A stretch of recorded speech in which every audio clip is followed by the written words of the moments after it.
Okay, the Joint Senate Education and House Elementary Secondary Education School Curriculum and Policies Committee shall come to order. I do have 2 letters of replacement.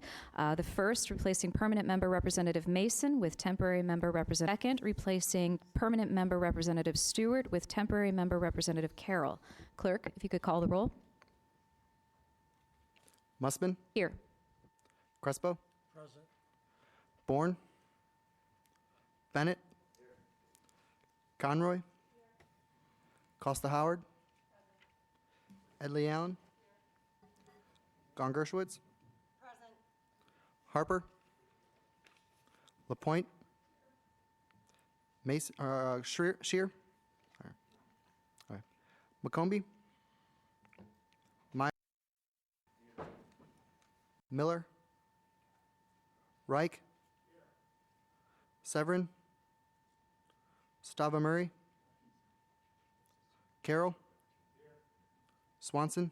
Present. Villa? Willis?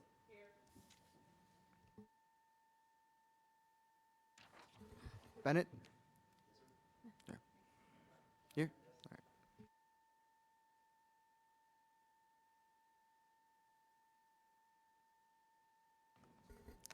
All right, thank you very much. We're going to begin with some opening remarks. Chairwoman Mussman, do you have any opening remarks? No, we have a lot of panels to get to, so I want to move as quickly to them as possible. But I do want to say I appreciate that so many people have taken the time to be in the room today to discuss this serious issue. We want to make sure that we're doing everything within our power to protect and support the students that are within our care. And we want to make sure that our rules reflect the best possible policy for that. So thank everyone. Thank you. Thank you. With that, Senator Gillespie. Thank you, Madam Chair. I also want to thank all the panelists for taking the time to speak with us today, as well as all of you in attendance for showing your support and advocacy today. Thank you. The ProPublica Chicago Tribune articles have revealed the use of isolated seclusion rooms in public and private schools and highlighted incidents of abuse and uses of those rooms for punishment for reasons that violate both law and ISB internal rules. Some of the statistics in those articles included over 20,000 times in the 2017-18 academic year for using those rooms, and yet only 12,000 incidents were documented for reasons of seclusion. More than 1/3, according to the article, were for non-safety reasons. Some of the specifics in those articles were truly horrifying, and we need to, as Representative Mussman said, do what we can to protect students in their classrooms. We recognize, however, that specific students have a genuine need for seclusion rooms, whether it be sensory overload or because they pose a safety risk to themselves or others. In this hearing, what we intend to do is to hear from all of you about what is the appropriate use of those seclusion rooms, what is the extent of the alleged abuse, review data collection and reporting procedures, identify gaps in oversight, and hear student, parent, and education expert perspectives. And what we particularly need to hear from you is what resources are needed in schools to help avoid the use and abuse of these rooms. Thank you. Thank you, Senator Gillespie. Representative Carroll. Hello, thank everyone for being here today. I'm going to speak from a little bit of a different perspective than Senator Gillespie did. I'm going to speak as for many years of my life, being touched was very difficult for me. For many years of my life, being alone was very hard, and it took me a very long time to figure that out. And the reason why is because I was put in isolation timeout as a child. I was physically restrained as a child. So you have somebody sitting up here tonight who is someone who can speak from firsthand experience. I'm a special education teacher by trade. One of the reasons why I went into special education and continue to work with children with special needs is because of the treatment I received as a child, directly related to being put in isolation and being restrained. When I read the article in the paper, and it was great journalism and really woke us to a lot of issues, to me, it was horrifying that that practice still was going on. It was horrible that we treat children with special needs the same way we treat our most hardened criminals. And this is something that needs to stop now. And this is something that we have to stop, both as a legislative body and as a state. So we're taking immediate action. To the children of the past, the kids that I grew up with, the ones that reached out to me that said to me, I appreciate you telling your story and talking about what we went through. We're going to stop this for future generations, and to the kids that are going through this now, it will not continue. You will not be punitively punished or restrained for the things that you do and the things that you cannot control. So I appreciate the opportunity to speak. I look forward to hearing from all the panelists, and we are going to get this right. And I will make sure that as long as I'm in the legislature, this will not continue. Thank you. Thank you, Representative. I too want to thank everyone for being here today. We know this is an important issue. I acknowledge the Governor's Office and the State Board of Education for taking swift action to correct this horrible injustice to our students, and I too look forward to listening to our panels to find ways to, as we always try to do here, improve the situation and the learning experiences for our students. So with that, we are going to have our first panel. We're going to have Equip for Equality, Northwest Suburban Special Education Organization, Maria Robles, National Association of Social Workers, and the Illinois Association of Private Special Education Centers. I hope there's enough seats. We'll let you speak for, each get a minute, and then we'll open it up for questions from the legislators.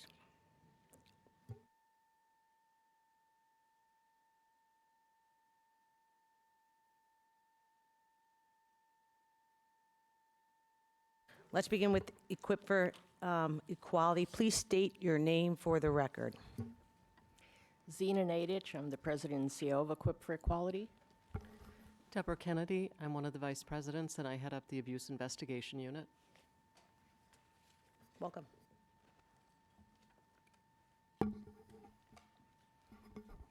Good morning, chairpersons and committee members. Thank you for holding this important hearing, and thank you for including us to testify. For 35 years, Equip for Equality has served as the governor-designated federally mandated protection and advocacy system to safeguard the rights and safety of children and adults with disabilities throughout Illinois. The Chicago Tribune and ProPublica stories put a spotlight on the widespread punitive and abusive use of isolated timeout and physical restraints of children and youth by schools across Illinois. Use of these interventions cause emotional trauma and place both students and school personnel at risk of physical harm, as these are often violent interventions. Public schools and private therapeutic day and residential schools turn to these interventions as their go-to response to everyday and commonplace student misconduct and violation of the law. Even when safety concerns do arise, the schools have failed to employ earlier the kinds of interventions that can help de-escalate situations and prevent the need for the use of these dangerous interventions. And they often do not debrief afterwards to really look at what went wrong, what were the triggers for the student, and how can they prevent this from occurring again.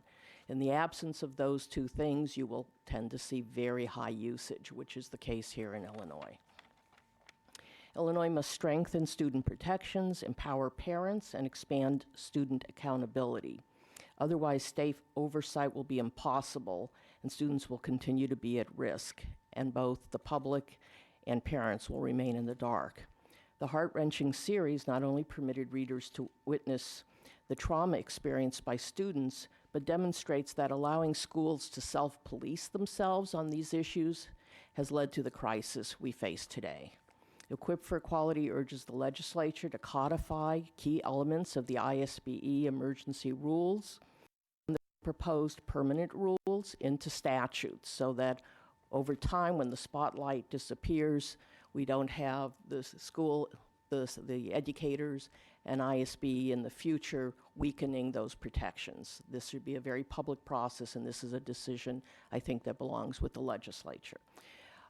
We want to obviously see that the law prohibits the use of seclusion, or referred to commonly by schools as isolated timeout. For non-isolated timeout and restraints, there needs to be short time frames, and there needs to be an emergency standard applied. And this is the same standard that's used with adults with Medicaid, Medicare facilities, which is essentially students or others are at imminent risk of serious physical harm. And we need to have parent notification enforced. We need to have schools retrained and regularly trained, again with an emphasis on de-escalation and debriefing. We think it's important the legislature direct the ISBE to take a leadership role on this issue, not just now, but into the future on an ongoing basis, to reduce and ultimately eliminate the use of violent interventions and provide ISBE and schools with the necessary resources.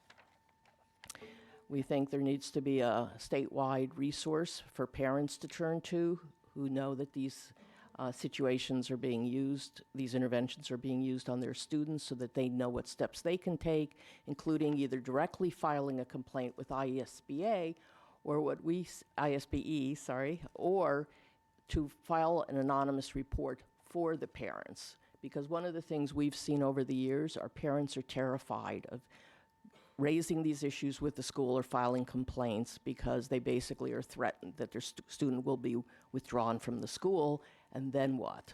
So if they're in public schools, they're told you're going to end up in therapeutic day or residential, where it's used even more. So parents really feel like they have nothing they can do in these situations. We also think that it's important that there be independent monitoring of schools, targeting those with more serious compliance issues, include the failure of reporting and underreporting. As you saw in the story, right now there is a mandate that school report these incidents to the federal government, and huge numbers of schools are not reporting to the federal government. So you just need to recognize that when you adopt the standards you adopt, if you don't provide the oversight, the independent monitoring, and really watch over what the schools are doing, and if there's not some consequence to the schools, I think you're going to still have widespread noncompliance with the law. And we've seen that not only in the schools, but in other settings that use restraint and seclusion here in Illinois. So we commend the Pritzker administration and ISBE, and we hope you'll take bold action today. Thank you. Thank you.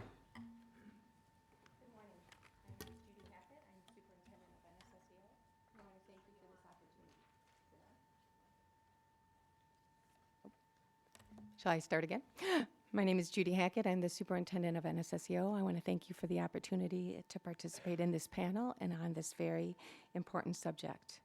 I've had the honor of working in the field of special education my entire career, starting as a teacher of students with complex needs in the early 80s in Chicago Heights, and for the last 30 years in leadership roles in various districts and cooperatives in Northern Illinois. I also serve on several boards of state organizations and national organizations committed to public education, and I'm very proud of the work that we do on behalf of students. As superintendent of a large, progressive special education cooperative, I work every day with amazing students, families, staff, and leaders. I believe all of us are here today with the same compelling passion and interest in doing what's best for students. We also share a responsibility to foster and support safe learning and teaching environments in accordance with the law, in reflection of appropriate guidelines and best practices that we design and implement for schools and programs. It's important as we proceed in these hearings and discussions and rulemaking that we proceed with a balanced approach, an emphasis on best practices, and training on de-escalation, a range of customized sensory supports, beginning with positive incentives for students and options that promote and cultivate positive rapport with our students. I have submitted written comments in the interest of time for this panel, but I'd like to summarize some of those considerations for this committee and for this state. To best address the issues that I have seen over a vast number of years in this field, please consider engaging in multi-level problem solving at the state and federal and local levels, focused on a range of intense student needs. Our students are coming to us with more and more complex mental health conditions and comorbidity, a number of different disabilities, and we need to be more sophisticated and thoughtful about our approach. While the current state rules are consistent with many other states, it is the guidance, the implementation, and the review that could be the focus of our future. I also believe it's important for us to develop a comprehensive shared understanding of the complexity of the issues and work towards what we can do together to address what schools, staff, parents, and students need within the legislative parameters and the guardrails and supports that would be effective to move forward. Develop those state guidelines and revisions that emphasize student and staff safety and advance our positive incentives and supports that enhance a positive learning environment. Increase our emphasis on best practices by well-trained professionals, including therapists, social workers, psychologists, teachers, coaches, BCBAs, and other associated resources for staff and for families that provide flexibility and latitude in crisis situations and enhance learning I opportunities. need you to please wrap up. With a state focus on RDA, a comprehensive results-driven approach through a task force of stakeholders with experience in programs and organizations. They could review state data and make decisions and recommendations on best practice. And finally, address the funding inequity for students with the most significant educational needs. 1% of our students across Illinois exhibiting the most intense disabilities are not included in the evidence-based formula. And in order to get the supports and resources that we need, this should be a legislative agenda as well. The question remains for us as we go forward, what are we willing to do to support families whose lives are often filled in crisis? Your efforts, reflections, and commitment to this important topic will help cultivate our next steps. I want to thank you for this opportunity. Okay, thank you. I'm going to add some people to the roll. We need to add Senator Glowiak, Senator Fowler, Senator Kern, and Senator Villabalon to the roll, please. And I'm sorry, Senator DeWitt. I'm sorry, I saw the back of your head there. Senator DeWitt. Clerk, we would like to add Representative Sue Shearer to the roll, please. All right, panel. I think we gave you a good, clear guidelines before everyone's coming up. We need you. We want to be able to hear everyone within our short time span. I don't like to be mean up here, so please, I know we had said a minute. We know that's probably a little pushing it, but please, by 3 minutes, I'm going to have to cut you off. So thank you. We have a lot of speakers today.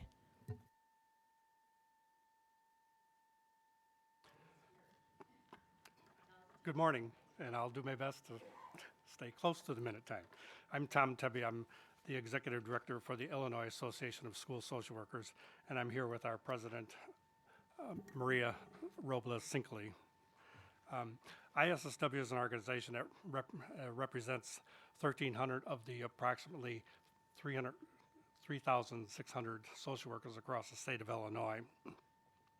And school social workers are trained in behavior interventions, and as such, we feel like we're in a position to offer our expertise and practice wisdom as this legislation and rulemaking moves forward. And we've joined with Equip for Equality as an advocacy group to review the ISB rules and to offer our comments during that specified. One of the primary issues I believe that needs to be looked at in both with this legislation and with rulemaking is the training of the staff who are working with these students. We believe that this training aspect is an essential piece.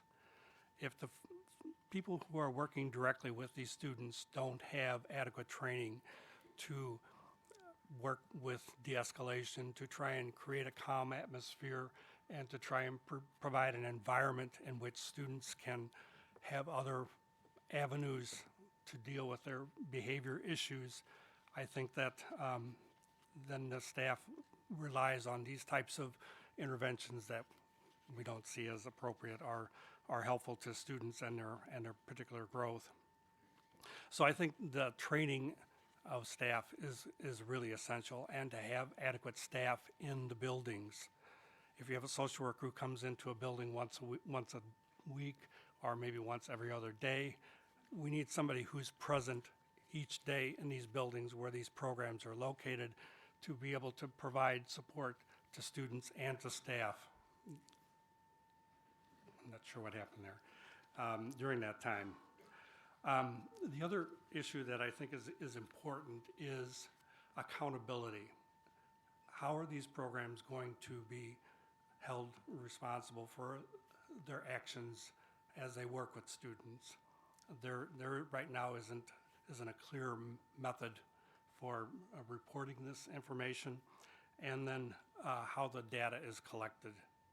So I think that's another avenue or a point that needs to be followed up as we continue to look at the rules and the legislation moving forward. And the final point I would like to make is that all of these students who are in these programs have individual education plans, and those particular plans should be driving the behavior intervention that happens with these students. And if that behavior intervention plan is not working, then there should be a convening of the staff who are working with these students, as well as the parents, to conduct another functional behavior assessment, and then to work toward developing a new behavior intervention plan if the current one is not working. I think it's essential that parents are involved in this process and that the IEP or the individual education plan be driving what occurs in the interactions with these students. Thank you for the opportunity. Thank you very much. Mr. Hillman. Thank you. Kyle Hillman, Director of Legislative Affairs for the National Association of Social Workers. I just want to clarify that there's over 20,000 licensed social workers. 3,000 of those are school social workers. So just to be my association wanted to thank the joint committees for hosting this hearing, and we look forward to helping you stop this abusive practice. I just want to touch on a couple of quick points for time. To start with, there's no evidence that shows seclusion rooms are effective for disciplinary efforts nor for therapeutic interventions, like zero. It is therefore the position of NASW Illinois that Illinois should follow the lead of other states and ban this abusive practice. Even when physical harm is not apparent in the child, that child exposed to exclusion rooms and restraints remains severely traumatized and may experience PTSD, which often leads to suicide, depression, other adverse effects from that effect of a trauma. While we appreciate ISB's swift action, I think it's given us some time, everybody some time to evaluate this problem. I do want to state that the rules are not sufficient to actually address what's going on. Just having an individual in that room without tasking them to a therapeutic intervention is not effective in addressing these children's trauma. And in explosive children, it can actually create more trauma than it actually could actually create more trauma by having that individual not responding to that child while that person is in that room. And so we'd like to see some major changes to the ISB rules, but we frankly think that this body should just ban this practice altogether. To be quite honest with you, if a single mother, particularly of color, was locking their child into a closet, standing outside while the child is screaming, defecating itself repeatedly, this body would be asking for criminal charges. This is happening in our schools, and we're looking for ways to still make this possible for them to do it. It isn't enough to just put someone in a room to ignore an explosive child. These interventions have to be therapeutic. And while our institution is sympathetic to capacity crisis that we have in Illinois for certain children, we should never allow the abuse of children to occur because we lack capacity. It is on our job to build that capacity. These institutions need to hire at safe levels. They need to train their staff in non-restrictive interventions, and they need to change their disciplinary philosophy. Finally, we ask this body to review the staffing and oversight capabilities of ISB, as any new regulation will be just as ineffective as the previous regulations if they don't have the proper staff and oversight of these institutions. Quite a lot of what was reported in the news was actually against Illinois law. Even more was against ISB policy. So I question the effectiveness of additional rules without effective oversight. And so I think that needs to be the charge of this committee as well. Thank you. Thank you. Ms. Silver? Good morning. Thank you for giving us this opportunity to speak. I'm Sally Silver, the president of IAPSEC. The Illinois Association of Private Special Education Centers, IAPSEC, is horrified by the improper use of restraints and seclusion that have left students injured and harmed, as documented in recent news articles. As a not-for-profit organization of private therapeutic schools, IAPSEC is committed to exceptional care and treatment for those students with the most significant and severe needs in our state. Each of our schools has a specific mission, a set of belief and practices that are aligned with its mission and are approved by ISB on an annual basis. With over 50 agencies in our membership, we serve thousands of students in our state who, for example, have severe mental health needs, a history of significant aggressive behavior, severe autism, and other combinations of special needs and circumstances that require a highly individualized therapeutic placement. Most of our students have already experienced multiple placement failures, frequent hospitalizations, and have been referred to us by their school districts for their violent and aggressive behaviors. When the students enter our doors, they are often in crisis on day one, and their safety and the safety of others is of our utmost concern. Our specialized staff receives extensive training and has specific expertise that serves each student with dignity and respect, maintains the federal mandate of providing a free and appropriate education, reduces out-of-state placements, and keeps our students out of the judicial system. IAPSEC is here today to be a part of the discussions that we know we must have to protect all of the students in the state. We know that change is needed, and we want to be a part of that solution. We also know that the needs of the most severe students in our state need to be heard. IAPSEC believes that restraint and seclusion should only be used in situations that pose imminent danger. We believe that laws and regulations should reflect all types of needs in the state and should be flexible enough to address the most unique, severe situations by those who are the most highly trained to do so. We believe in a statewide system that includes strong monitoring, close oversight, continuous data analysis, and intensive training, including on trauma-informed practices on an ongoing basis. We believe that individualized crisis management plans should be developed that consider each child's unique situations, the triggers they suffer from, and the causes of that trauma that have tragically impacted their lives. As we review each proposed regulation and bill, we seek to better understand the best ways to move forward collectively. We encourage teams of stakeholders to review the research, the standards of care, and the data collected to comprehensively address this critical matter. As a part of that process, we do have some questions regarding Senate Bill 2315 and House Bill 3975, including what is the specific definition of an enclosed space as it relates to the statement students may not be confined to an enclosed space? Our schools generally provide separate space for students to receive services such as therapeutic counseling and may limit egress for safety purposes. Number two, our schools have many children with sensory needs that use sensory tools and access therapeutic space to support emotional regulation. Would this type of service to the student be no longer available to them? And three, what types of placements would not be included in the restrictions? We are seeking clarity in regards to how this would impact court-ordered placements in schools like ours that are funded by school districts. Ms. Silver, we need you to wrap it up, please. Out-of-state placements that are subject to their own state laws and schools that are subject to other rules, such as the Part 401 rules of the Illinois State Board of Education.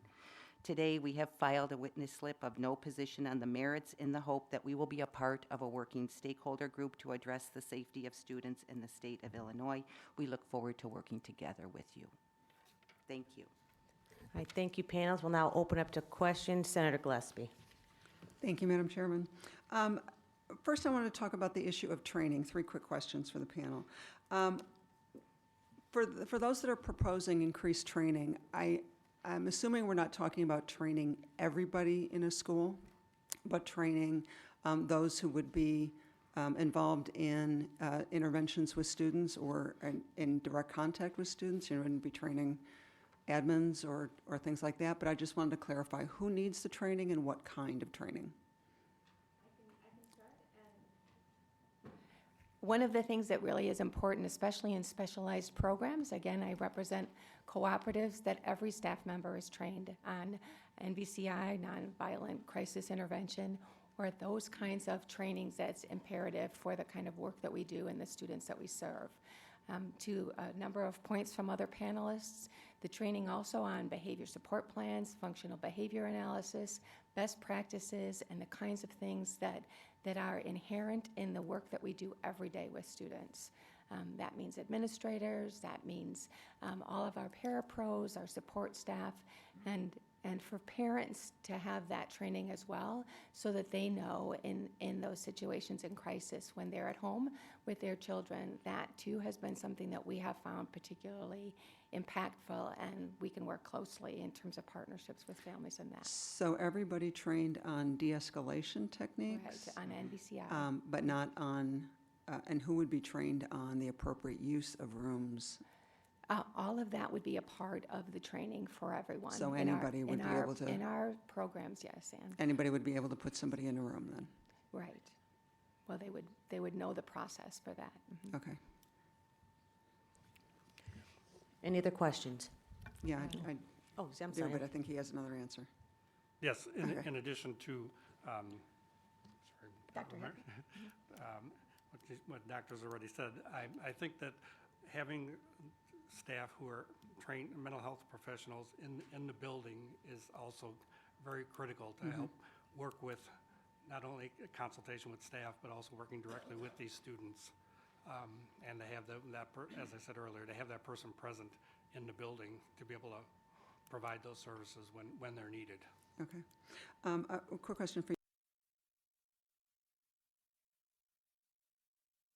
Of students that aren't on IEPs being placed in these rooms, are you proposing that only students with an IEP ever be placed in those rooms, or something else? It's difficult for me to understand how students would be in these programs and not have an individual education plan, because their behaviors would be such that it would have necessitated an IEP or an individual education plan be developed, and also that there be some kind of functional or behavior plan in place for them. Okay, so that there should be an IEP. Okay. And again, that IEP should be directing and guiding the behavior interventions that occur for that student. We certainly agree that any school personnel who are in contact with children should be trained, but it should be more than just de-escalation. We should be looking at what are the child's triggers, what's underlying the behavior we're concerned about, because we know that behavior is communication.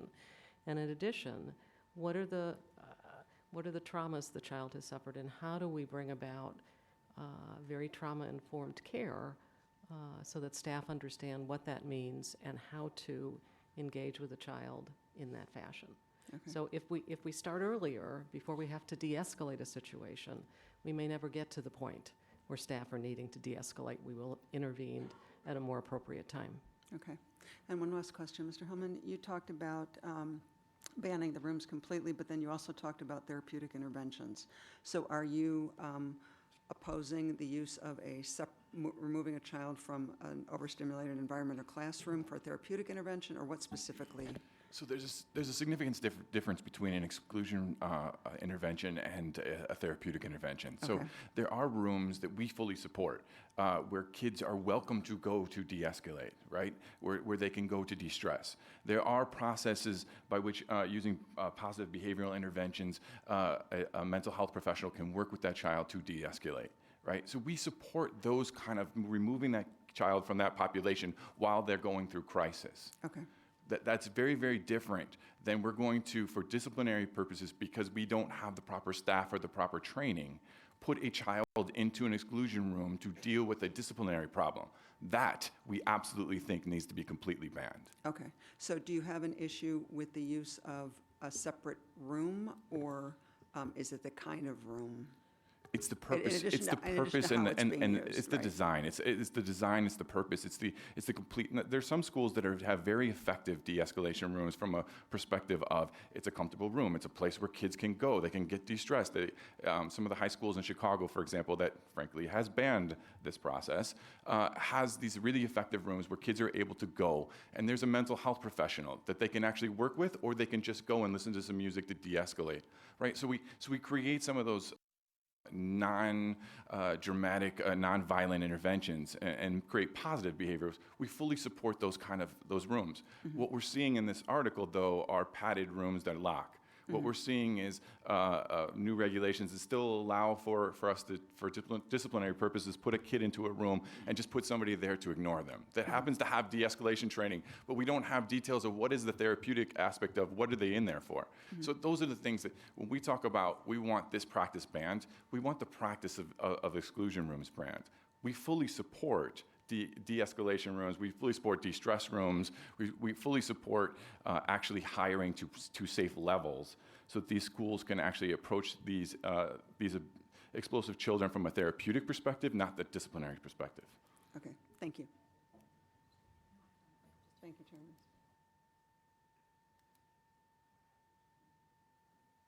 Well, hang on. So, Representative Crespo, I believe you had a question? Thank you, Madam Chair. And thank all of you for coming here today. I want to take a moment and thank the press. If it weren't because ProPublica in this report, we wouldn't be having this meeting today. We experienced the same thing with CPS and the sexual abuse scandal a year and a half ago. And we experienced the same thing with the CPS denying special education services in Chicago. So I'm glad you're not fake news. You do provide value, and thank God you guys did identify these issues. And listen, today we're gonna hear a lot about recommendations. We've heard some today. Put more dollars into the evidence-based model to help this population. We've heard about providing more training for these folks that deal with this population as well, and I appreciate that. I was chairman of this committee last session and for the last 6-8 years. And I remember when we had the special education subject matter hearing in this room, the State Board of Education appointed a monitor to have oversight over special education and CPS. We had a subject matter follow-up in the summer, and we found out that the monitor did not do they didn't do their job. Now, currently, according to the ProPublica article, here's some of the findings. Although state law requires schools to file a detailed report each time they use seclusion, no one is required to read these accounts. Parents often do not know the details of what happens in seclusion, though state law requires schools to notify families in writing within 24 hours each day a child is secluded. That doesn't always happen. And while some notices describe the incident, others are just form letters with just a checkbox to indicate that a child was secluded. We have requirements today. So you couple these requirements with what you're recommending, and they're just going to sit there. Finally, the report also states that the last time the United States Department of Education calculated state-level seclusions in 2013, 2014, Illinois ranked #1. You mean to tell me that we've known this for the last 4 or 5 years and we haven't done anything about this? So I think there's a bigger question here, and that is, where's the oversight, right? Who's going to make sure that they monitor what's going on and enforce this? And here's my question to Equip for Equality. In your opening statement, you had mentioned that you are actually you're here because you're federally mandated to, this is your statement, has the governor's designated federally mandated protection and advocacy system to safeguard the rights and safety of children and adults with disabilities for the state of Illinois. Do you have oversight over seclusion and restraints today? We have federal authority, yes, to go into settings, including schools. Do you have the capacity I require? Please explain to me why hasn't Equipped for Equality, and maybe this doesn't fall under your purview, I don't know, just help me understand, help me reconcile this. So Sure. if I read your statement correctly, I would imagine that you would have oversight over this, and you should have been reporting this even before the press identified the issue. In general, the role of the protection advocacy systems is typically to look at what the state's doing and try to ensure the state's doing their jobs. On this issue, over the years, in all sorts of settings, we've played a key role. In the article, there was a story about, reference to the student that was locked in Pontiac in the 3-by-3-foot box. That was a case where we provided legal representation.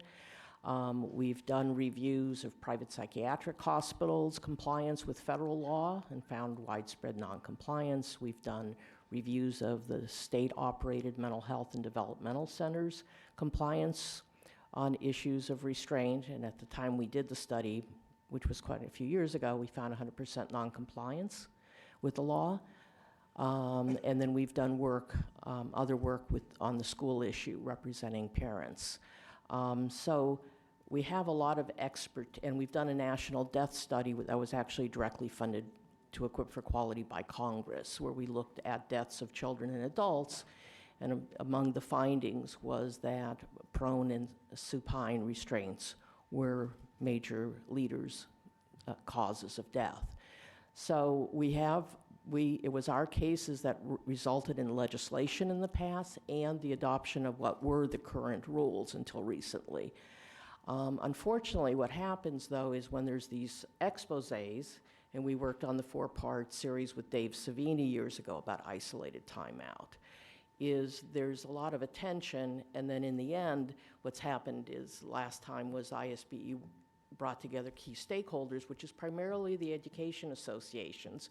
There were 3 advocate groups, including us, and so we were a minority vote on everything. So we end up with rules that really didn't reflect what we felt needed to happen. But back to the issue, as we started getting federal authority to be not just a legal advocate, but an independent watchdog, there was no increase in federal funding.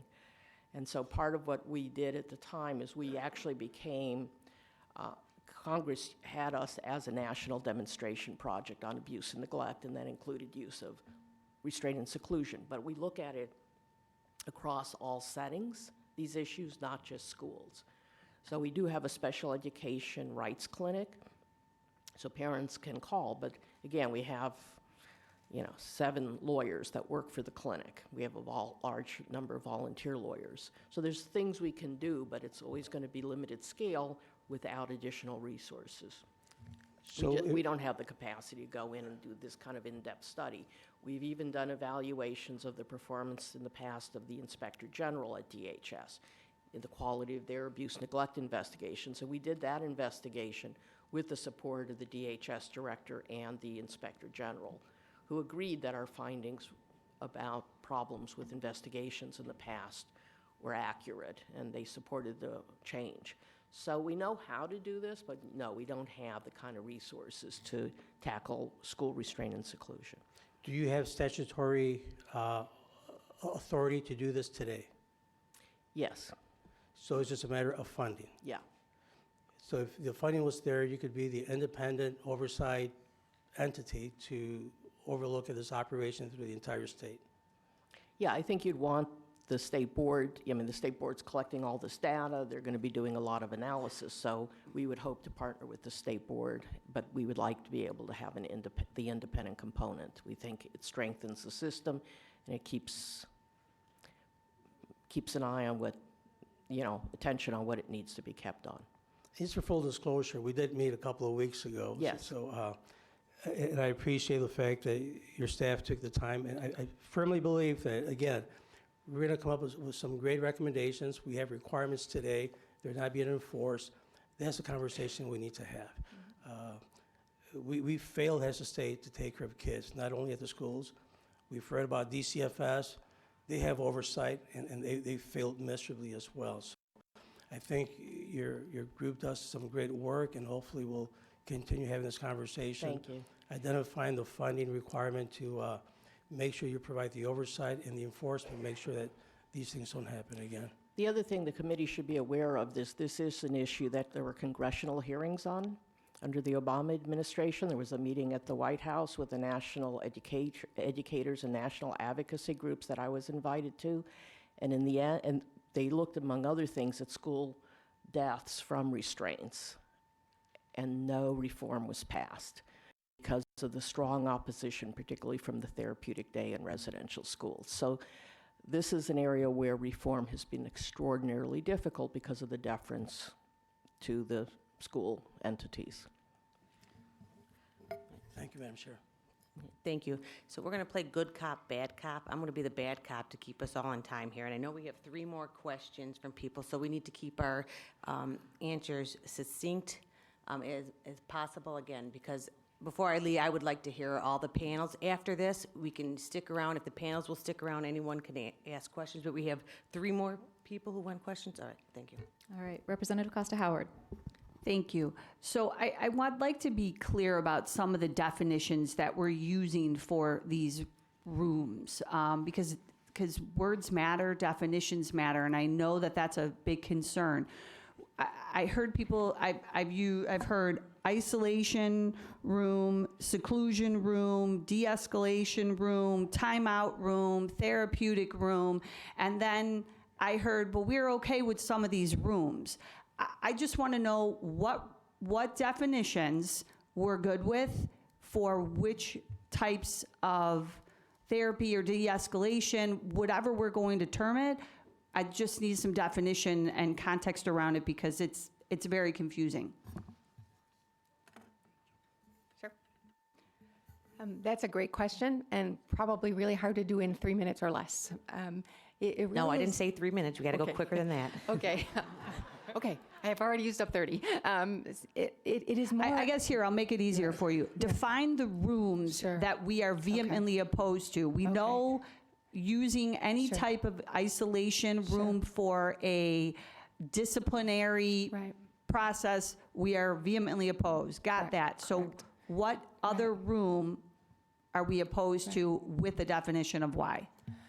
In terms of opposition, it is when we use a room, a timeout room, in an isolated, punitive, disciplinary process, and that is in our state law currently. If we use a said room or place, and we use it to de-escalate a student, if we use it in a proper sensory manner, then I think I heard our panel consensus that we are supportive of that, because it is a way for that student to with support from an adult, de-escalate, prepare themselves to re-enter that classroom. Is that helpful? Representative Conroy? Just briefly, Kyle, how many social workers did you say we have in schools? So actually, Tom would be the expert on that one. But there's roughly about 3,000 school social workers, about 20,000 licensed social workers in the state, with that can, and this will be a bill for next year, but that they can transfer over to schools with some bridge technology. So currently, how many social I don't know that number, do you? It's woefully under the ratio. There have been numerous ratios in various publications. Some recommendations have been for 1 social worker for every 250 students. that we're nowhere near that? No, we're nowhere near that. Right now, there's approximately 3,700 social workers in the state of Illinois, and it depends on where you are in the state. There's some districts downstate that have no social workers at all in their high schools, sometimes in their whole district. I know in Decatur, they're looking for 10 social workers in their special ed co-op. So there's a definite need for more social workers, school-trained social workers across the state. And what about mental health professionals, especially in therapeutic day schools? What's required there? There isn't a hard, fast requirement. We just know from both, I could speak from probably public and private, that we know that there needs to be a lower intensity, a lower ratio. And so we make that determination based on our programming. We have several social workers and psychologists in our programs because in order for us to provide a therapeutic level of support, it requires a much more intense ratio of staff to students. So are you saying that's an arbitrary? It would be guidelines per se, and it really depends. We have several therapists in a program that has 100 students, so we would have several psychologists and social workers within that. And is that required, program. or is that It's by our program design, not required by the state. something we need to talk about? And our last question, Senator Resin. Thank you, Madam Chairwoman. Is it fair to say that if we have just better oversight and use the data that's been compiled, that we will have better outcomes? Is that fair to say, or are you saying in your suggestions that we need to completely overhaul and change the system? Because I've heard both today. Look, I think if we had better oversight, I think we wouldn't see half of the things that happened. But if we're going to set real policy, I think we have to look at completely overhauling how we use these rooms, what these rooms are for, and who's going to monitor how they're actually doing them. And for us, our perspective is that you can't use exclusion rooms from a therapeutic perspective. They just can't. Not as they're being used, not as any way that can be used. However, there are different ways to do de-escalation. There's different ways to do positive behavioral interventions, and that's what we should be focusing on. That's what these schools should be focusing on. And if it's a situation where they can't operate unless they provide these dramatic and abusive interventions, then we should be looking at how do we replace and build that capacity in the state. Yeah, I think we would say you have to have a culture shift in the schools, which is something that we've seen in other settings where you really focus on trauma-informed interventions and over time move towards reduction and then ultimately elimination of this. The fact that we're number one in use suggests we're just from what you saw in the Tribune ProPublica series, where schools have become very punitive in how they're dealing with students with disabilities. And this is their go-to methods for not doing homework, not putting your shirt tail in. I mean, you're just seeing very abusive use. So if you don't get some real shift, I think you're gonna, and how the schools think about this and approach it, I think it'll be hard just by changing the law, even with oversight, to get what you need. You're gonna have to sort of transform schools. Individual schools should have plans. They should be analyzing this data. They should have a plan to reduce it and ultimately eliminate it. And that's stuff that I think won't happen unless, in fact, the state mandates it.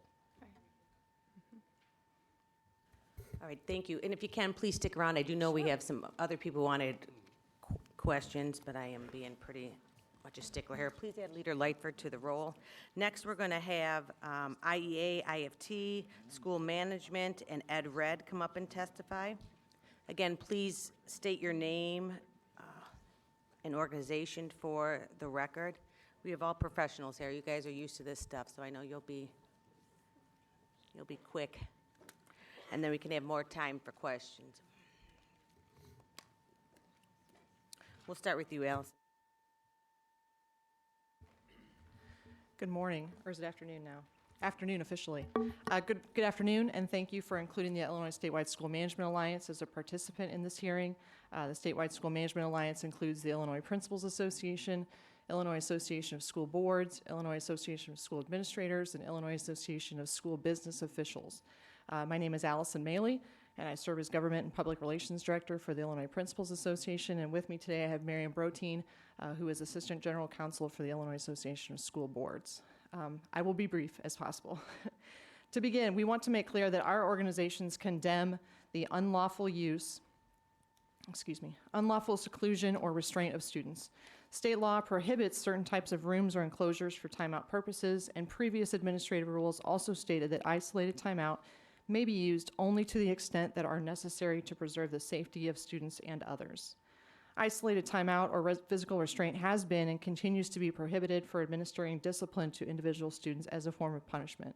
It is disappointing and heartbreaking to learn of situations that did not meet these strict standards. In this discussion of the proposed legislation, we want to acknowledge that there are times that seclusion or timeout, if you will, may be necessary to ensure the safety of an individual student or the safety of other students and staff. This must be done with the safety of all involved in mind and in accordance with the law, administrative rules, and board policies. Proper training, adequate resources, and oversight is necessary to ensure the safety of the student in crisis and others within the school.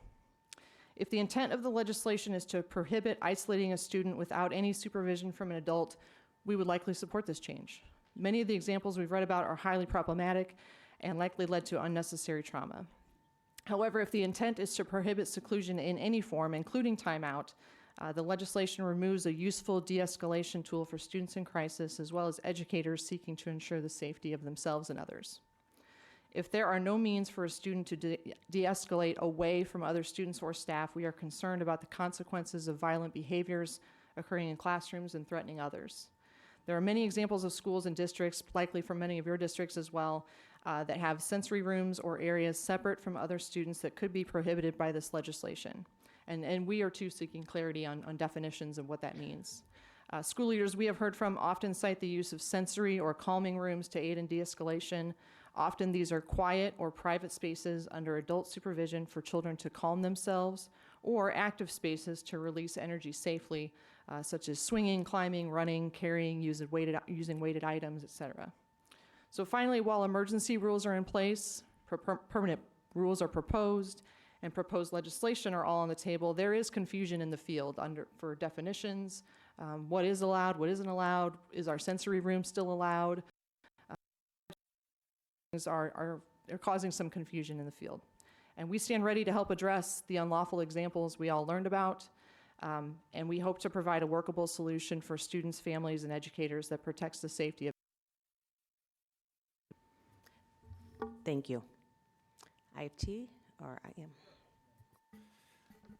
Good morning, Chairpersons Bertino Tarrant Musman, Vice Chairs Crespo and Belt, Spokespersons Bourne and Weaver, and members of the committee. My name is Dan Montgomery. I'm president of the Illinois Federation of Teachers, 103,000 members around the state. Before I became that, I was an English teacher in Skokie, Niles North High School, District 219, for 18 years. And one of the best things I did as an English teacher was certified in life-based crisis intervention training.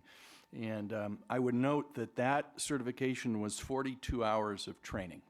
And one of our real concerns, I'll speak to it a little bit later, is the proposed rules for 8 hours of training. And we see that as wholly insufficient. But I do want to say the IFT does not support the use of isolation as a form of discipline. As a parent and teacher, I was disturbed and angered and saddened to read the ProPublica and Tribune articles. And the IFT agrees with ISB's decision and the proposed legislation and the practice. Additionally, we have questions and concerns about what will be done to implement the alternative responses and strategies for students who are in crisis and who at times pose a physical threat to themselves, to other students, and to school staff. We would like to see a thoughtful and comprehensive approach to the issue and would encourage the discussion around potential alternatives to be situated within a larger discussion regarding school culture and climate. We would ask that all stakeholders, including practitioner representatives, play a key role in the discussion. Students need fully staffed schools and access to skilled professionals who are trained to support their academic, social, emotional, and behavioral needs. A real concern we have about going forward in this is, I'll just use the word equity. You know, we know that black and brown children, boys especially, are overdiagnosed into special ed and overexposed to practices like this, exclusion and seclusion, and timeouts and things like that. So that has to be at the forefront of how we go forward, is thinking about enabling all our schools to be better in that regard. Creating trauma-responsive environments will require that all members of a school community receive sustained, high-quality professional learning in trauma-informed restorative practices. In addition, ISB needs to be staffed up so that they can perform the oversight that Representative Crespo was talking about. I would say that you can't expect one without the other. These practices were banned, at least in rule, before, right? And so, and the article showed there was lots of recordings at the local level of these instances, and nothing was done with them. So there does need to be better oversight, and ISB has to have the capacity to do that somehow. Unless there is a real sea change in how we train our staffs in schools, you can't expect oversight to make a difference, I think. One of the responsibilities entails actively monitoring the use of timeout and physical restraint and providing guidance to districts and schools when necessary. I have a lot more to say about training, and I'm happy to do that. I'll reserve, if anyone wants to do that in the question format, for time. But I appreciate the opportunity to testify and happy to answer questions. Thank you. Thank you. I know we have two people here from IEA who are going to make quick statements. Hi, my name is Sean Brody. This is my 6th year as a school psychologist. My last 4 years I've spent at a public-private therapeutic day school working with K through 8 students. I've also spent many years as a paraprofessional, both in private and public schools. Our school really focuses on positive and academic and emotional supports for our students, especially for those with behavioral and emotional challenges that in the past. We have a range of students with many disabilities, including ADHD, autism, specific learning disabilities, and other emotional disabilities. I thoroughly enjoy my job, working with my students and their families, helping them grow and become successful. Ultimately, our goal of our program and of our schools is to get those students back to their home school so that they can build those skills to have better social relationships and be able to manage their emotions, become less impulsive during this time. It's been a joy to see them become so successful, to return to their home schools, get back to their home schools for high school, and graduate and be successful in society. So I want to thank you all for allowing me to be on this panel, and I'll be happy to take any of your questions. And for those that may not be aware, a homeschool is we just may have a district that places a school in our building. Please state your name for the record. Sorry, Alicia Ammons with the IEA. A homeschool may place a student within a district, and then we want to get that student back to where they're not secluded with students that we service that are 100% in special ed setting.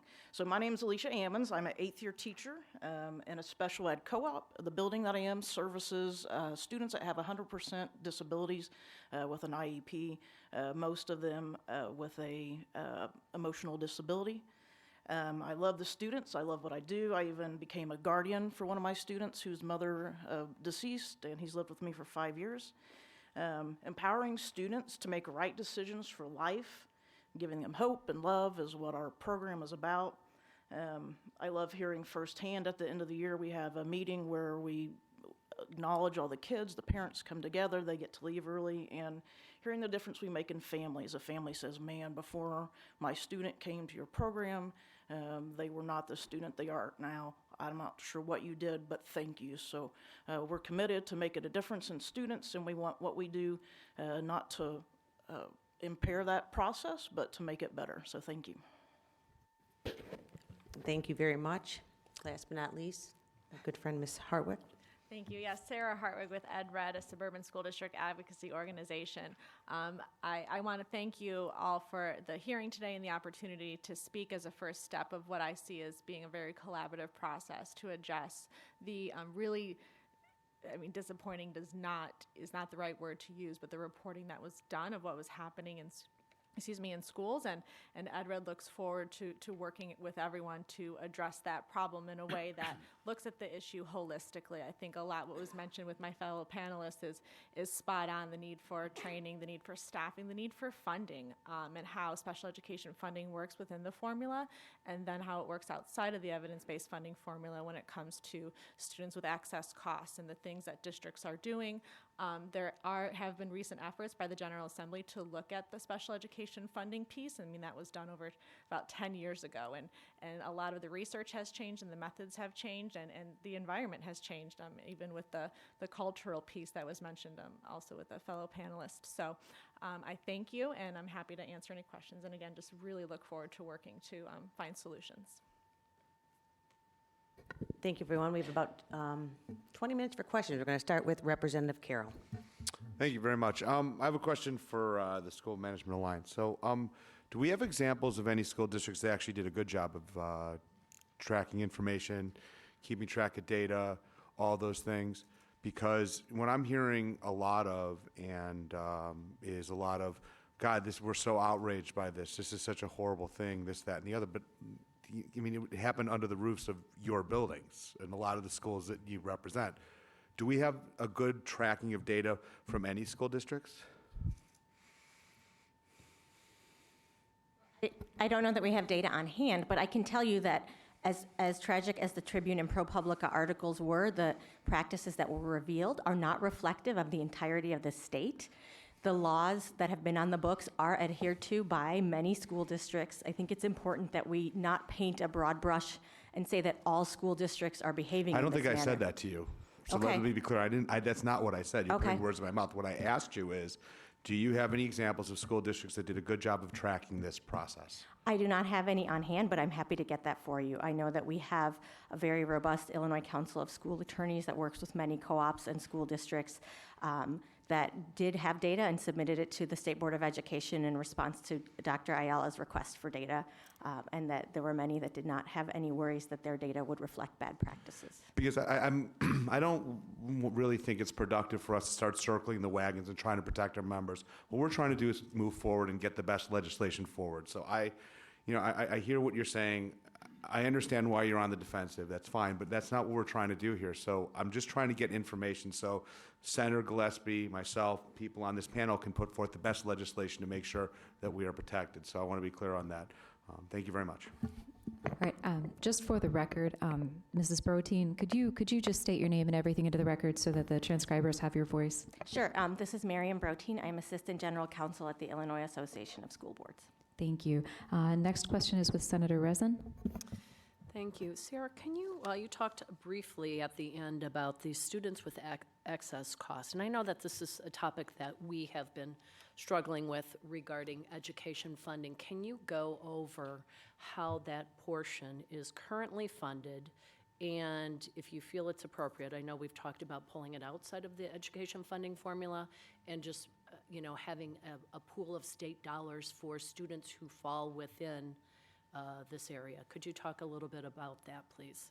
So the access cost, I believe, is outside of the formula right now. It is not within that about $300 million. That's funds for students with I think it's just funding for children is maybe what it's called now, but for students with special needs. The access cost, the state only funds half of those costs. In 2019, the state funded just 37.2%. And students with special needs, another concern with the way that it's funded is students with special needs who qualify under access costs have also been underreported due to the historical lack of reimbursement. And only in the past few years have districts received funds at all for these students. There were years that there was not reimbursement at all, and I'm happy to get some more data to show you the historical funding of that and kind of what are the mechanics of how that works. So you're saying essentially that the funding component is fine, but we just need to fully fund it. We need to fully fund it. There's also the portion, and I don't think we have time to get into it here, but there's also the piece of the way that districts can be incentivized to send students to private facilities as opposed to keeping them within the school district. I know that's an issue that a number of my members have started to discuss. They see it's best to service the student within their home school, but because of the reimbursement rates, they're just not financially able to do that. But that is a bigger topic for another time. Mm-hmm. Thank you. Representative Gongershowitz? Yeah, thank you all for being here. There are so many questions, related to, how to unwind what is, I think we can all recognize an incredibly, difficult and complex issue. But one of the questions that it seems to be coming up, recurringly here is with respect to accountability. And, in my view, data is only meaningful and worthwhile if those whose responsibility it is to collect and receive that data have the capacity and the tools to do something with it. So my question is, if somebody is found to be non-compliant with respect to the law related to the use of seclusion rooms, what is the consequence for non-compliance? For example, the EEOC has the responsibility, its sole responsibility is to enforce violations of federal discrimination laws, employment discrimination laws. Do we have any mechanism to enforce non-compliance? So if we're collecting the data, what happens with it if a school district is found to be non-compliant?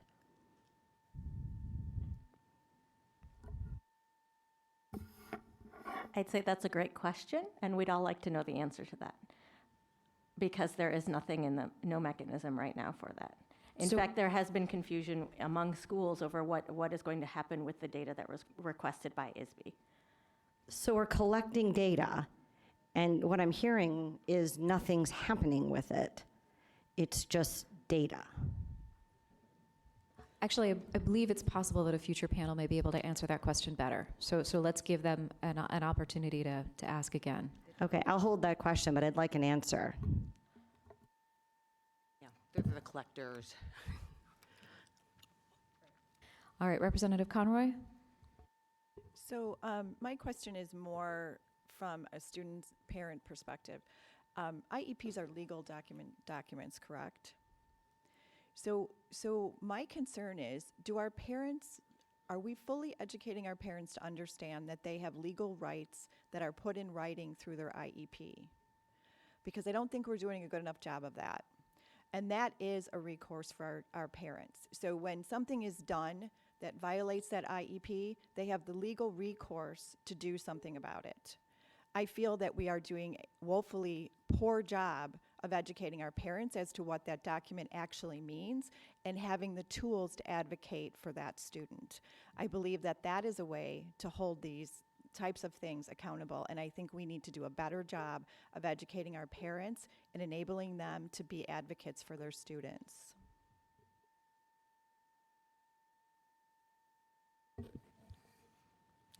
Senator Gillespie. Thank you, Madam Chair. Mr. Montgomery, we talked about training, and I'd like to get, I know I asked this in the previous panel as well, but I'd like to get a little more specific on different levels of training. So I'm hearing that we want everybody who works in a school, basically, to be educated on de-escalation techniques. And then you talked about the 42-hour certification one. So are there variations in the level of training for different personnel in the schools? And can you just comment on that briefly? Sure. Yeah, there can be. I mean, there are a lot of models out there that we think are good models that districts could adopt and schools could adopt.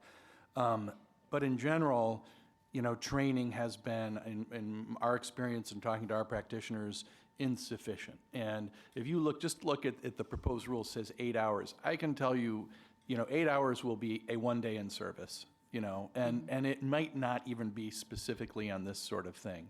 I think the legislation, or certainly the rules, could be much clearer, sort of harder, if you will, on that.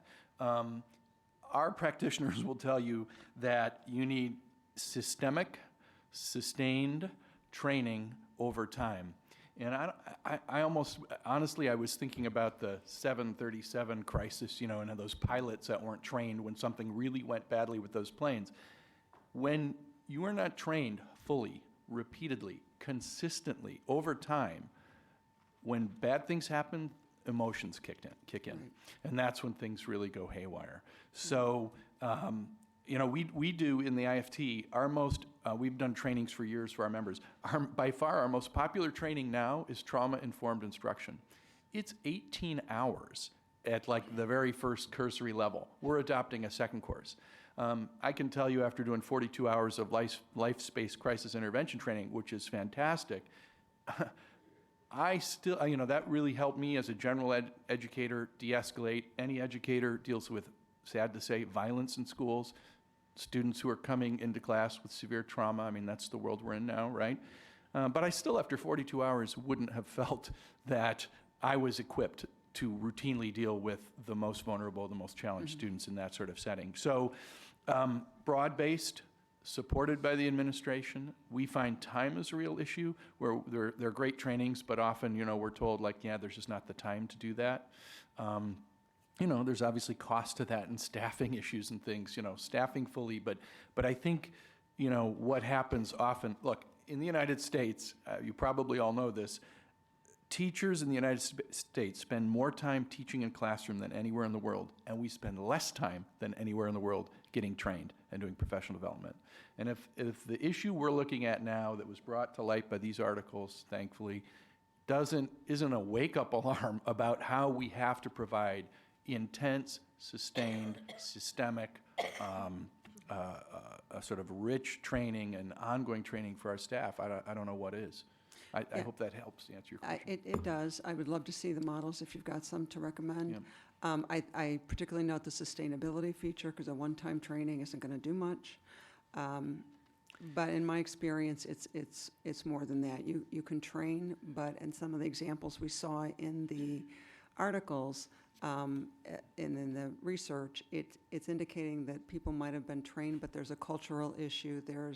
There's just the fact that if you've got a small room where you can lock somebody up, something's going to happen, right? So I do think it's a multi-pronged approach we need to do, but I'd really like to hear more about the different kinds of training, different models. Happy to share that with Thank you. you. And I should say, too, it isn't just the staff, it's really the community, too. And this kind of training needs to be culturally embedded in the schools and districts, needs to be highlighted. And then I think, too, that there has to be a lot of thinking and training about if there ever has to be a student removed from an educational setting for safety purposes, that removal is considered a sort of learning experience, too, and how that that student is brought back as quickly as possible to in-class time, and that there's that becomes a learning experience for the community of that school. So. Quickly, we have two more questions, and then we will get to the next panel. So we have one more. So we have three more, and then we will get to the next. Please stick around in case we bring you back for further questions. Thank you. Representative Villa.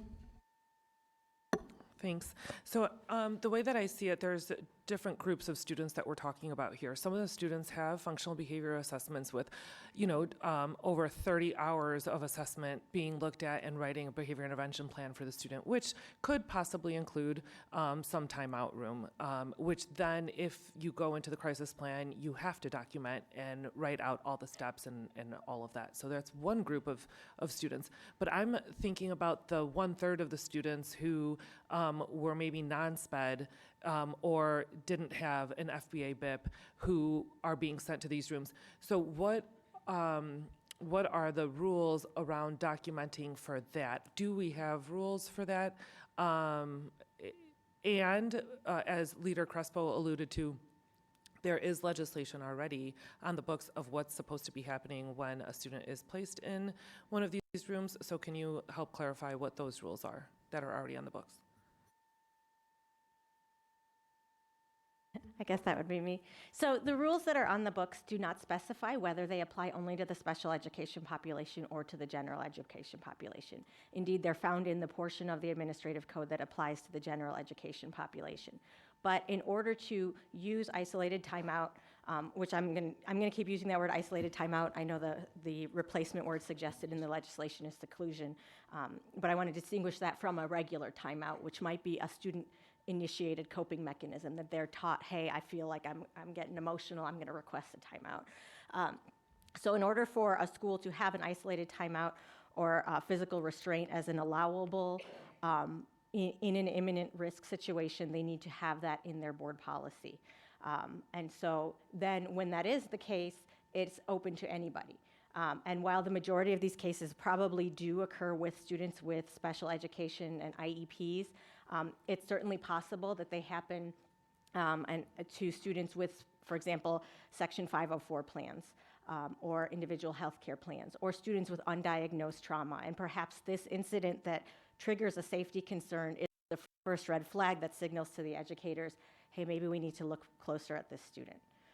So the way the laws are currently written, it is applicable to everyone, but only if a school district chooses to implement them in that fashion.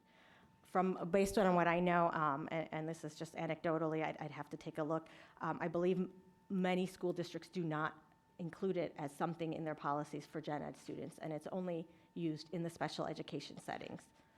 And then regardless of what setting you're using it in, you must follow the documentation and reporting and training and physical space requirements set forth in the current version of the administrative rules. So in my district, there was things like, after a certain amount of minutes, you have to contact the nurse, if not an administrator. After a certain amount of time, you have to contact the parent. Like, is that just we were doing that best practice, or is that something that has to be done? I'd have to do a side-by-side comparison, but many of those things are currently in the administrative code as required to be done. It's possible a school may increase those and, for example, require checking in on the student more often than every 15 minutes, or reporting back to the parent more frequently than what's mandated in the code. But many of those things are already in there. Okay, and one just last question. Out of all of these schools that were looked at, and the ones specifically who had all of the students who did not have IEPs, or it couldn't be documented why they were being put into these rooms, how many of those schools are underfunded? I don't know, but I would hazard a guess it's most of them. Thank you. Representative Lapointe. Thank you, Madam Chair. I have a question about training and a question about monitoring, in particular capacity at ISB. First of all, I will share that years ago I went through a 40-hour therapeutic crisis intervention training, and as people won't be surprised, the bulk of what I learned was how to de-escalate without any sort of physical intervention, and that's something we should all keep in mind as the goal. In terms of that more robust 40-hour therapeutic crisis intervention training, or whatever we want to call it, this might be an absurd question, but are there ever any times in schools in Illinois where nobody is in the building that has actually had that training? And I ask because, as we know, kind of based on the CTU strike recently, there are times when there's no nurses in the building and no social workers in the building, so I just want to know if that's ever the case. Well, I mean, I can't tell you for sure, but my guess would be a yes, because in my experience, I mean, that training like that was often reserved for special ed teachers, and not the general. This also ties into the representative's earlier question. I think kind of the premise of that, like what happens, why is this happening, and why did it happen outside even the special ed realm? And I think, it speaks to the need for training of all staff in the school, because some of them, some of the most, I was a high school teacher, some of the most violent and difficult situations I ever encountered, in fact, all of them were not in class. They were outside in the hallways of the building or the cafeteria. And so, those spaces are subject to everybody, to, janitors and staff and lunchroom personnel and bus drivers and the like. So, yeah. So, I mean, I would say, I'm sure there are plenty of places that haven't had this kind of training. 40 hours or whatever is a lot, I grant you, and I'm not saying it's the only way you can do it, but intense training like this needs to be supported, and I would endorse it for all staff. I would too. And my other question is NASW and IFT both specifically mentioned that ISB does not have sufficient monitoring capacity. Can you speak to how far we are from where we need to be? Because I think that is very important for this conversation going forward. Yeah, I mean, we were just kind of laughing very far. I mean, I can't really speak to that particularly. That's a better question for ISB. But I mean, I think everybody, and I'm not trying to fault ISB for this, I think, but just, everybody looked at this and scratched their head and say, well, if this is being recorded at the district level, where does it go? What happens, right? And why hasn't there been the capacity or charge to supervise that and monitor it? So it's hard for me to answer that question specifically. Well, I'm glad that you brought it to the table, and as I used to work at a state agency that was in charge of some monitoring, and I think when we ask for data and never look at it, it just contributes to an issue where people who are submitting the data don't take it seriously and think it's going to go into a black hole. So thank you.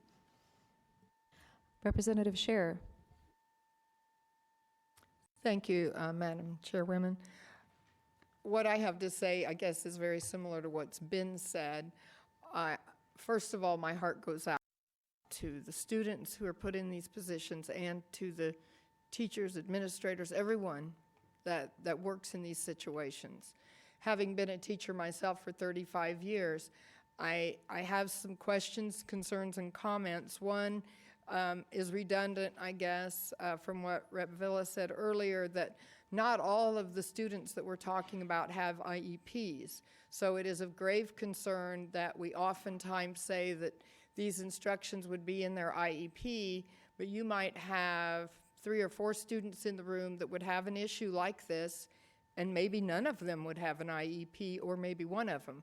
So as I'm speaking not as a rep, but as a teacher, teachers would like guidance from ISB on what do you want us to do within the limits of the law. The legislature now, on the other side, wearing the other hat, we have got to make a very firm commitment to the funding of these training programs, because it is just so unfair to continue doing and operating the way we have been. And we have known, in the education field, we've known for 15 years or longer that this day was coming, because I'll use my own self as an example. I've had how many special ed inclusion students in my classroom, and in my teacher training program, I had 1 special ed class. And that's the only training I ever had. So, you know, you can just see the lawsuits stacking up here against school districts when basically throwing teachers to the wolves, and the students aren't getting the services that they need and deserve. The next thing is, I can't say this often enough, the teachers need and want to know in handling these students, because I firmly believe this. Every teacher wants to do the right thing. It's just that you walk into a classroom and you're told you shouldn't do this and you can't do that and don't ever do this and don't do that. And then when you say, what should you do? Most generally what I've heard today is they need some kind of therapy. And none of us question that. It's just that incident A happens. Saying they need therapy does not give our teachers the tools they need to know what to do right when incident A happens. And so we've got to do a better job of that. Finally, when it comes to the documentation, I would like someone in this panel or the next panel to discuss who's expected. Who is the person expected to do the documentation? Will that person be compensated for doing that? When are they supposed to do the documentation? And if they have other students that they're responsible for, who's going to watch their other students while they do the documentation? If they're expected to document during their prep period, then when are they going to do the preparation for the next class that they're supposed to teach? Because this, as a teacher, has happened to anybody in this room that knows anything about teaching knows. So an incident happened, and now you've got to document it. So when are you going to document it? You document it during your first available prep period, right? So then now you've used your whole prep period for that. And now you've got to teach, and during your prep period, you were supposed to prepare, and you weren't able to do it. So now we're not only harming the child that this happened to, but we're harming all the children in the classroom who now have a teacher that isn't prepared, and the reason the teacher isn't prepared is because we as legislators are demanding that they do all these things, but we're giving them no resources, and we're not even really explaining to them what we expect them to do. We're just telling them what not to do and to document what you just did wrong. That's just not a good plan, and we need to do better. Thank you. Thank you. Leader Crespo. Thank you, Madam. Just real quick, Ms. Brotine, You answered Representative Villa's question in regards to statutes, and I think you had mentioned that the requirements in statute are in the code that references the general population. How does that impact this at all? Is it in the wrong code? Is it in the wrong section? I don't believe it's in the wrong section. It is up to school districts at this time to determine whether or not they would even make isolated timeout or physical restraint available as an intervention in the general population. And if it's something that's only available to certain populations. Now, it is not to be used as a punitive measure or a disciplinary measure. And I think there is some merit to not, no matter how this reshapes, it should be available. It should be a tool that's available in whatever reformed form to everyone.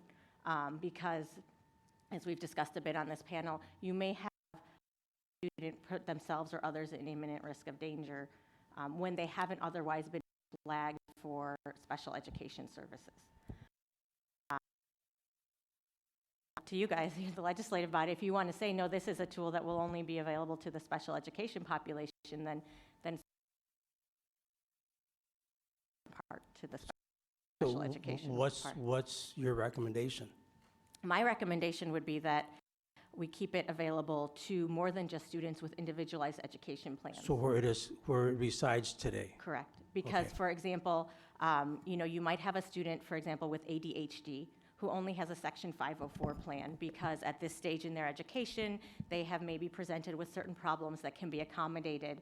And as they mature and as they change and as hormones become involved and different things occur, that student may present differently. And so it may not be until that incident happens that you then realize, okay, we need to be able to control the situation. But if it includes the general population, it's also including this smaller group anyway, right? Correct. It would be Okay. more inclusive. Great, thank you. Thank you, Madam Chair. Thank you very much for your time. As I said, please stick around in case we have some further questions. Last, we have the Illinois State Board of Education.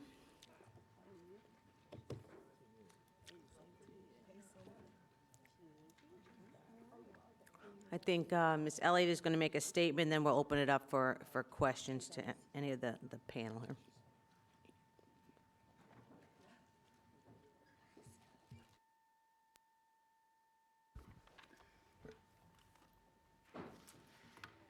Good afternoon, members of the committee. The State Board of Education was appalled and deeply saddened by the horrifying instances of seclusion and physical restraint revealed in the ProPublica and Chicago Tribune investigations. ISB took immediate and swift action on November 20th to institute emergency rules to end these abuses in Illinois schools. On December 9th, the State Board proposed permanent rules that will ensure the trauma described in those articles never happen. ISB's proposed permanent rules ban harmful practices that are not necessary to safely de-escalate crisis situations, such as prone restraint and the placement of students alone in locked rooms. The rules clarify the narrow and strict parameters under which restraint and timeout are allowed in order to protect the safety of students and staff under threat of imminent physical danger. The rules also institute stronger requirements for staff training and greater oversight, accountability, and transparency for these practices going forward. Throughout this process, ISB's #1 focus and priority has been and is the safety and well-being of Illinois students. ISB has worked every step of the way in partnership with advocates in schools, many of which we heard from today, and we'd like to thank them for the many hours that were spent over the last several weeks helping us with the rules. The emergency rules included a provision that allowed ISB to collect data on prior years' use of restraint and seclusion. I did want to address that, Representative Gong-Gershowitz. We required districts to submit data from the previous school years and are currently reviewing the submitted data for violations. If violations are found, we will initiate investigations and pursue disciplinary actions. We currently have 9 investigations pending. Sanctions could include for individuals professional development and licensure sanctions, up into including revocation and criminal charges. For schools, recognition status could be impacted, which would impact their funding. Our work is not done. We are grateful for the General Assembly's attention and look forward to discussing the bills put forth by Representative Carroll and Senator Gillespie. We appreciate the opportunity to work with you on the details so that we arrive at final bills that protect the health and safety of Illinois students.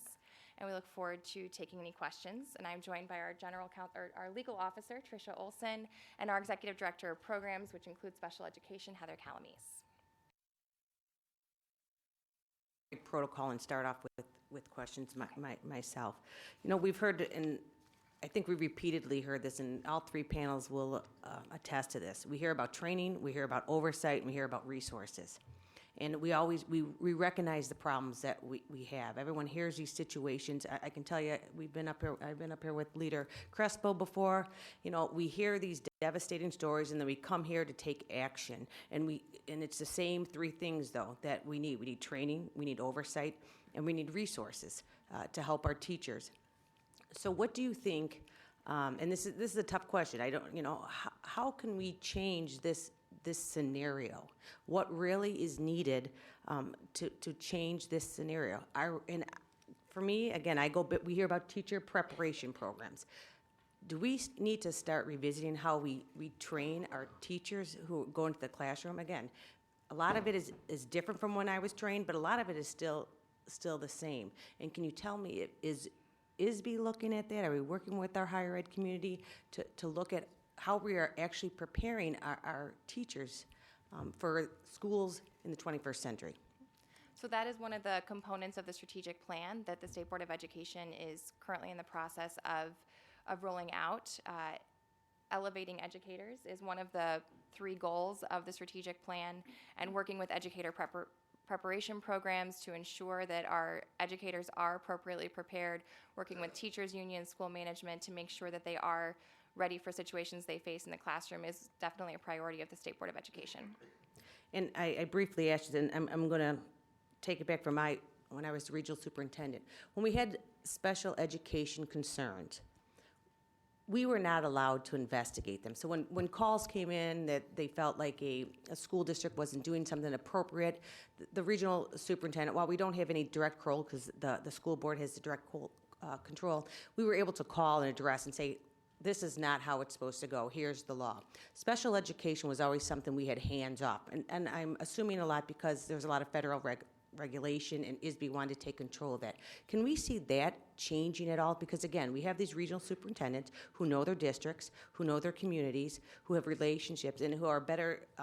It's a closer at ISB. Is that something we can